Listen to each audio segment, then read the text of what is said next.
Hello நண்பர்களே, அனைவருக்கும் வணக்கம். நம்ம இன்னைக்கு பார்க்க போற சம்பவத்தை பார்க்கறதுக்கு முன்னாடி உங்ககிட்ட ஒரு விஷயத்த சொல்லிடலாம் அப்படின்னு இருக்கிறேன். நம்மளுடைய புதிய அமானுஷ கதைகள் சேனலுக்கு வரக்கூடிய அனைத்து நபர்களுக்கும் என்னுடைய அன்பார்ந்த நன்றிகள். நம்மளுடைய புதிய அமானுஷ கதைகள் சேனலை நிறைய பேர் சப்ஸ்கிரைப் பண்ணாம வீடியோ பார்த்துட்டு இருக்கீங்க. தயவு செய்து சப்ஸ்கிரைப் பண்ணிக்கிட்டு வீடியோவும் பார்த்துருங்க. மறக்காம பெல் ஐகானை தட்டிருங்க.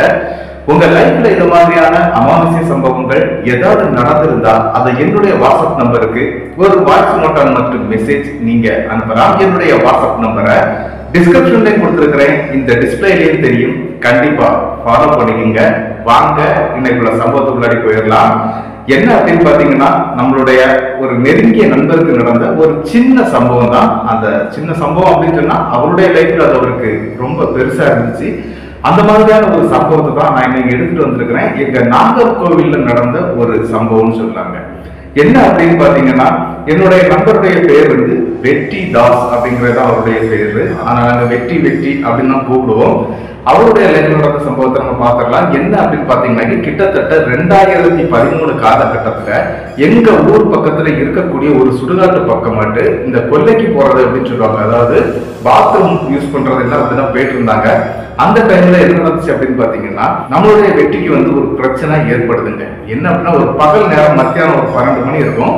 அந்த நேரத்தில் தான் அவர் அந்த இடத்துக்கு, அதாவது அந்த சுடுகாட்டு பக்கம் போயிருக்கிறாரு. அப்படி போய் அவர் என்ன பண்ணிட்டாரு அப்படின்னாக்கி, பாத்ரூம்ல உட்கார்ந்துட்டு இருந்திருக்கிறாரு. பாத்ரூம் போறதுக்காக அப்படி உட்கார்ந்துட்டு இருக்கும்போது திடீர்னு எங்க குரூப்ல இருக்கக்கூடிய ஒரு நண்பருங்க, அவருடைய பேர் முருகன். அந்த நண்பர் அங்க இருந்து நடந்து வர்ற மாதிரி இவருக்கு தெரியுது. கிட்டத்தட்ட அந்த சுடுகாட்டுக்கும் ஊருக்கும் ஒரு 300-400 மீட்டர் தூரம் இருக்குங்க. அந்த இடமே வயல்வெளியா தான் இருக்கும். கூடுதல் என்ன அப்படின்னு பாத்தீங்கன்னா, இந்த வயல்ல வேலை பார்ப்பாங்க இல்லையா, அந்த ஆட்கள் அங்க நின்றுட்டு தான் இருப்பாங்க. இந்த மாதிரி ஆட்கள் நிக்கிறதுனால நம்மளுடைய நண்பரும் அங்க வந்துட்டு இருக்கிறான் அப்படிங்கிற மாதிரி யோசிச்சுட்டு அவர் பார்த்துக்கிட்டே இருக்கிறாரு. ஆனா அந்த நண்பர், அதாவது முருகன் அப்படிங்கிற அந்த நண்பர் வேக வேகமா அங்க இருக்கக்கூடிய ஒரு கதர்கிட்ட அப்படியே காணாம போயிடுறாருங்க. இதை பார்த்தோம்னா, இவன் அந்த பக்கம் தான் உட்கார்ந்து இருக்கிறான், நம்ம கால் கழுவிட்டு போகும்போது பேசிக்கலாம் அப்படின்னு சொல்லிட்டு நம்மளுடைய வெற்றி என்ன பண்றாரு அப்படின்னா, அந்த பக்கமா நடக்க ஆரம்பிக்கிறாரு. அதாவது கால்லாம் கழுவிட்டு போறாரு. அப்படி போகும்போது வெற்றி அங்க ஒரு அதிபயங்கரமான சம்பவத்தை பாக்குறாரு. என்ன அப்படின்னா, அந்த முருகன் அப்படிங்கிற அந்த நண்பரை பார்த்தாரு அப்படின்னு சொன்னேன் இல்லையா, அந்த நண்பர் அந்த இடத்துல இருந்து எங்க போனாருன்னு தெரியல. ஒருவேளை நமக்கு முன்னாடி போயிட்டானா அப்படின்னா கால் கழுவுறதுக்காக அந்த வாய்க்கால் பக்கம் வந்துதான் ஆகணும். ஆனா இவன் வரலையே அப்படிங்கிற ஒரு எண்ணத்தோட நம்மளுடைய வெற்றி என்ன பண்றாரு அப்படின்னா, அந்த இடத்துல தேடி பார்க்கிறாரு. ஆனா முருகனை காணவே இல்லைங்க. சரி, ஒருவேளை நமக்கு தெரியாம போயிட்டா போல இருக்க, ஒருவேளை வந்துட்டு இருக்காம கூட போயிருக்கலாம் அப்படிங்கிற ஒரு எண்ணத்துல இவரும் பெருசா அங்க இருந்து நடந்து வந்துடுறாரு ஊருக்குள்ளாடி. ஊருக்குள்ள வரும்போது ஒரு டீ கடை இருக்குது. அந்த டீ கடைக்கு பக்கத்துல இவர் நம்மளுடைய முருகன் இருக்கிறாரு இல்லையா, அவர் உட்கார்ந்து இருக்கிறாரு. அவரை பார்த்தோம்னா, டே ஒன்னதான் அங்க பார்த்தேன், அதுக்கு முன்னாடி எப்படா இங்க வந்துட்ட அப்படிங்கிறது மாதிரி கேட்கிறாருங்க. இதை கேட்ட உடனே அந்த இடத்துல, நான் எங்கடா வந்தேன், நான் இப்ப தாண்டா வேலைக்கு போயிட்டு உட்கார்ந்து இருக்கிறேன், மத்தியானம் சாப்பாடு முடிச்சுட்டு அடுத்த வேலைக்கு கிளம்பணும் தான் அப்படிங்கிறது மாதிரி முருகன் சொல்றாருங்க.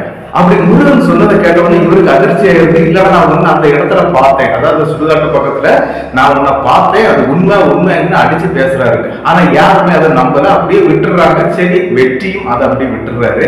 கிட்டத்தட்ட ஒரு 4 நாளைக்கு பிறகுதாங்க இவருக்கு ஒரு பெரிய பிரச்சனை வருது. என்ன அப்படின்னு பாத்தீங்கன்னா, இவர் அந்த சுடுகாட்டு பக்கம் மட்டும் இந்த கொல்லைக்கு போனாரு அப்படின்னு நான் சொன்னேன். இந்த கொல்லைக்கு போனவருக்கு காலில் ஒரு முள்ளு குத்தி இருக்குங்க. அதாவது எப்பவும் இல்லாத அந்த பாவத்துலதான் குத்துப்படும். ஆனா இவருக்கு என்ன நடந்துச்சு அப்படின்னு பாத்தீங்கன்னா, சைட்ல குத்தி இருக்குது. அதாவது சதை பிடுங்கி முள்ளு அப்படின்னு சொல்லுவாங்க. அந்த மாதிரியான ஒரு முள்ளுதான் குத்தி இருக்கு அப்படிங்கறது மாதிரி நினைச்சிட்டு இவர் அந்த இடத்துல அந்த முள்ள பார்க்கவும் இல்லை, அப்படி விட்டுறாரு. ஆனா என்ன நடந்துச்சு அப்படின்னு பாத்தீங்கன்னா, அந்த முள்ளு குத்தின இடத்துல இருந்து இந்த நபர் நம்மளுடைய வெற்றிக்கு அந்த இடம் புண்ணாக ஆரம்பிக்குது. அந்த புண்ணு பழுத்து கொட்டி பாய ஆரம்பிக்குது. ஹாஸ்பிட்டல் கொண்டு போறாங்க. ஆபரேஷன் பண்ணக்கூடிய லெவலுக்கு அது போயிடுது.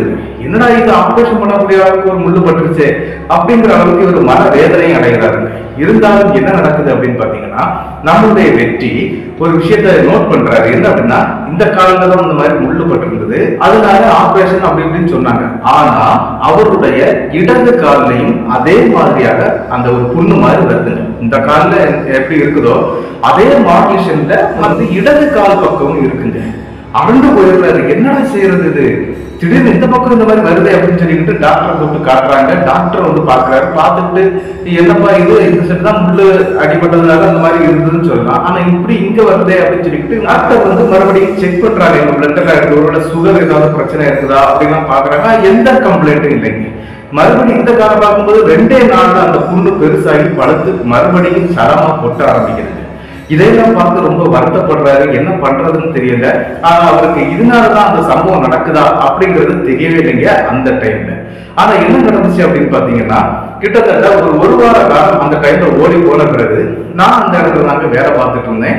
அதாவது சின்ன சின்ன வேலைகள்லாம் செய்யறதுக்காக நாங்க எல்லாம் போவோம். அதாவது எல்லாருமே இந்த 10 நாள் கையால் சித்தாள் வேலை எந்த வேலை கிடைச்சாலும் நான் செய்வேன். அதே மாதிரி தாங்க இந்த பையனுக்கு இப்படி நடந்திருக்கு அப்படின்னு தெரிஞ்சவொன்னா சரி ஹாஸ்பிட்டல்ல போய் பார்த்துட்டு வந்துடலாம் அப்படின்னு சொல்லிக்கிட்டு நான் என்ன பண்ணேன் அப்படின்னா, அவனை ஹாஸ்பிட்டல்ல போய் பாக்குறேங்க. அப்படி பார்க்கும் போதே எனக்கு ஒரு விஷயம் தெரிஞ்சிருது. என்ன அப்படின்னா, இவனுடைய பக்கத்திலே ஒரு பையன் உட்கார்ந்து இருக்கிறான். அந்த பையனுடைய 2 கால்களும் இல்லைங்க. ஒரு பேரதிர்ச்சியான சம்பவம். ஏன் அப்படின்னா, என்னுடைய கண்ணுக்கு அது தெரிஞ்சது அங்க இருக்கிறது ஒரு மனுஷன் கிடையாது, அது ஒரு ஆன்மா அப்படிங்கிறது எனக்கு தெரியுது. அப்ப அந்த ஆன்மாவால தான் இவருக்கு இந்த பிரச்சனை வந்திருக்குது அப்படிங்கறதை நான் கண்டுபிடிச்சிடுறேன். கண்டுபிடிச்ச உடனே என்ன பண்ணேன் அப்படின்னா, எப்பவும் சரி எங்க கைவச சில திருநூறுகள் எல்லாம் வச்சிருப்போம். அதாவது திருநீர் நிறைய வச்சிருப்போம். இதெல்லாம் வந்து அந்த மாதிரி திருநீர்லாம் எடுத்துட்டு போக மாட்டேன். ஆனா எங்க அப்பாவுடைய இந்த எழுத்தாணி இருக்கு பாத்தீங்களா, அதாவது எந்திரம் எழுதக்கூடிய எழுத்தாணி வந்து எப்பவுமே என்னுடைய இடுப்புல தான் இருக்கும். அந்த எழுத்தாணியை நான் கையில எடுத்த உடனே அந்த ஆன்மா வந்து பயப்பட ஆரம்பிக்குது. பயந்தது மட்டும் இல்லைங்க, அந்த இடத்த விட்டு போறேன் அப்படின்னு சொல்லி நம்மளுடைய வெற்றியுடைய உடம்புக்குள்ள போய் இருந்து எல்லாரும் பேச ஆரம்பிச்சதுங்க. அங்க இருக்கக்கூடிய வெற்றியுடைய அப்பா அம்மால இருந்து எல்லாருமே அப்படி கதறாங்க. என்ன அப்படின்னா, இவ்வளவு நேரம் எந்த பிரச்சனையும் இல்லை, நான் அங்க வந்த பிறகுதான் இது தெரிய வந்தது. ஆனா அவங்க தப்பா நினைச்சிட்டாங்க. என்ன அப்படின்னா, இவன் ஏதோ பண்றா போல இருக்குது அப்படின்னு சொல்லி. ஆனா நான் வந்து எதுவும் பண்ணல. என்ன பார்த்த உடனே அது நடுங்க ஆரம்பிச்சிருச்சு. அதனால இந்த எழுத்தாணி நான் கையில எடுத்துட்டேன். இப்படி எடுத்த உடனே அது நான் இவனை விட்டுட்டு போயிடுறேன், என்ன விட்டுருங்க அப்படின்னு சொல்லிட்டு கத்தி அழக ஆரம்பிக்குதுங்க. சரி சொல்லி அங்க இருக்கக்கூடிய ஒரு நண்பர், என் கூட வந்து நண்பரை தான் கூப்பிட்டு ஒரு எலுமிச்சம்பழத்தை வாங்கிட்டு வர சொல்லி அதுல சில சித்து வேலைகள் செய்து அந்த ஆத்மா இனிமேல் அவருடைய உடம்புல வராத மாதிரியான சில வேலைகள் நான் பண்ணிக்கிட்டு அங்க இருந்து அவங்களுக்கும் வாழ்த்துக்கள் சொல்லிக்கிட்டு நானும் கிளம்பிட்டேங்க. ஆனா என்ன நடந்துச்சு அப்படின்னு பாத்தீங்கன்னா, 2 நாள்ல அவருடைய காலில் இருந்த அந்த புண்ணு எல்லாம் மாறி ரொம்ப கிளியர் ஆயிடுச்சு. அதாவது புண்ணு வந்து பெருசாகாம அது அப்படியே நீட்டாட்டு கிளீன் ஆயிடுதுங்க. அதன் பிறகுதான் என்ன தேடி வந்தாங்க, மறுபடியும் தேடி வந்தாங்க. வந்து இது என்ன பண்ணணும் ஏது பண்ணணும் அப்படின்லாம் கேட்டிருந்தாங்க. நான் அந்த விஷயங்கள் சொன்னேன். அதாவது என்ன அப்படின்னா, சில எந்திரங்கள்லாம் எழுதி கொடுத்து அந்த பையனுக்கு இடுப்புல போடப்பட்டு, அதே மாதிரி அவங்க வீட்டுக்கும் சில எந்திரங்கள் கொடுக்கப்பட்டு எல்லாமே ரெடி பண்ணி கொடுத்துட்டோம். இப்ப நல்லா தான் வச்சுட்டு இருக்கிறாங்க. அந்த மாதிரி அந்த தெய்வத்தை வந்து வணங்க ஆரம்பிச்சிட்டாங்க. அதன் பிறகு இதுவரைக்கும் அவங்களுக்கு எந்த பிரச்சனையும் வரலைங்க. ரொம்ப சந்தோஷமா தான் வாழ்ந்துட்டு இருக்கிறாரு. இந்த சம்பவத்தை எப்படியாவது நம்மளுடைய சேனல்ல சொல்லணும் அப்படின்னு சொல்லி அவரே ரொம்ப விருப்பப்பட்டு கேட்டுக்கிட்டாரு. அது மட்டும் இல்ல, அவர் கண்டிப்பா சீக்கிரம் வீடியோ போட்டுருங்கன்னு சொல்லி ரொம்ப போன் பண்ணி டார்ச்சர் பண்ணிட்டே இருக்கிறாரு. என்னுடைய வீடு வேலை முடியல, அப்படி எல்லாமே போட்டபடியா இருக்குது. இன்னைக்குதான் டைம் போட்டிருக்கிறாங்க. இனி என்னெல்லாம் வேலை இருக்குதுன்னா, பெயிண்டிங்லாம் இருக்குது. எல்லாம் முடிஞ்சு வர்றதுக்கு எப்படியும் ஒரு 4-5 நாளைக்கு மேல பிடிச்சிரும். அது வரைக்கும் கொஞ்சம் நீங்க வெயிட் பண்ணணும். அதாவது லென்த் வீடியோ நிறைய இருக்குது, பெரிய பெரிய வீடியோக்கள் இருக்குது. சரி, இது வந்து ஒரு சிம்பிள் வீடியோ தான். இதை நான் வந்து எப்படியாவது எடுத்து போடாம பார்த்தா எக்கோ அடிக்குது. அதனால நான் பேசுறது உங்களுக்கு புரியுதா புரியலையா அப்படிங்கிறத வந்து தயவு செய்து கமெண்ட் பண்ணிருங்க. இந்த மாதிரி வீடியோ பண்ணும்போது என்னால ஏதாவது பண்ண முடியும், இல்லைன்னா எல்லா திங்ஸும் வந்த பிறகுதான் என்னால வீடியோவே பண்ண முடியும். அது வரைக்கும் எல்லாரும் எனக்காக கொஞ்சம் பொறுமையா காத்திருக்க வேண்டியதுதான். தயவு செய்து இடையிடையில என்னால முடிஞ்ச அளவுல சின்ன சின்ன வீடியோக்கள் நான் கண்டிப்பா அப்லோட் பண்றேன். இன்னும் நிறைய வீடியோக்கள் இருக்குது, நிறைய வந்துட்டு இருக்குது. அது இல்லாம எனக்கு நடந்த சம்பவங்கள் நிறைய இருக்குது, அதெல்லாம் நான் சொல்றேன். அதாவது நாங்களே போய் கிளியர் பண்ணி நிறைய விஷயங்கள் பண்ணியிருக்கிறோம், நிறைய பேருக்கு நல்லது பண்ணியிருக்கிறோம். அந்த மாதிரி விஷயங்கள் எல்லாமே உங்களுக்கு நான் கண்டிப்பா சொல்லுவேன். ஏன்னா சொல்லக்கூடிய நிறைய காலகட்டங்கள் இருக்குது, அதனால நான் சொல்லுவேன்.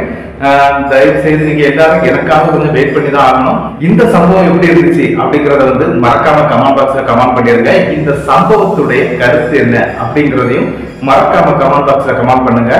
இந்த சம்பவத்துக்கு மறக்காம ஒரு லைக் கொடுத்துருங்க. அது மட்டும் இல்லை, இந்த சம்பவம் உங்களுக்கு பிடிச்சிருந்தா உங்களுக்கு தெரியக்கூடிய அனைத்து நபர்களுக்கும் இந்த சம்பவத்தை ஷேர் பண்ணி விடுங்க. இதனால நிறைய பேருக்கு, அதாவது சிலவங்களுக்கு தெரியாது, நோய் வந்துகிட்டே இருக்கும், எதனால வருதுன்னு தெரியாம முடிச்சுட்டே இருப்பாங்க இல்லையா, அவங்களுக்காக நீங்க இதை ஷேர் பண்ணுங்க. ஏதாவது இருந்தா நானே பார்த்து அதை கிளியர் பண்ணி கொடுக்கக்கூடிய வழியை பார்க்கிறேன். மறக்காம சப்ஸ்கிரைப் பண்ணிக்கிட்டு பெல் ஐகானையும் தட்டிடுங்க.